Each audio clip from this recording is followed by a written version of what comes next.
Random forests overcome the instability issues of decision trees by averaging predictions across multiple trees. So that helps to improve the robustness, the generalization of the model.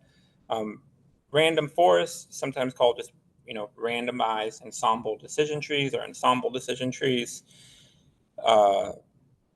They're just an ensemble of different methods used for classification, regression or other tasks, right? And so all we're going to do is we're going to train a decision tree, and then we may train another decision tree, another decision tree, and another decision tree. Each one's going to get a result, and they're all going to do some sort of majority voting or pooling, right? Maybe it's just majority wins, maybe it's the average. It kind of depends on what you want to do.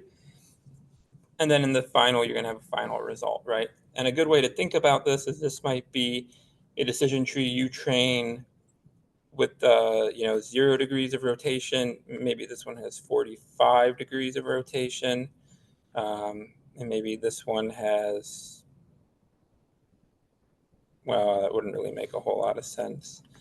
But maybe 60 degrees of rotation and 30 degrees of rotation, right? Because there's no point to rotate at 90 degrees because they're already perpendicular. But you might see something depending on how many features you have and kind of the scaling of your features.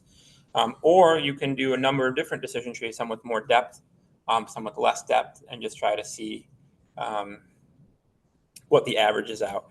The benefit of decision trees is that they're very simple to infer. So once you train all of these, even though it may take quite a while to train them, they're very efficient at the inference state. So really, unless you're working on something on a really small processor where you're very memory constrained, or you're working with something that you have very strict latency constraints, a decision tree, the inference aspect of a decision tree is always going to be pretty easy, even if you've got a random forest to consider.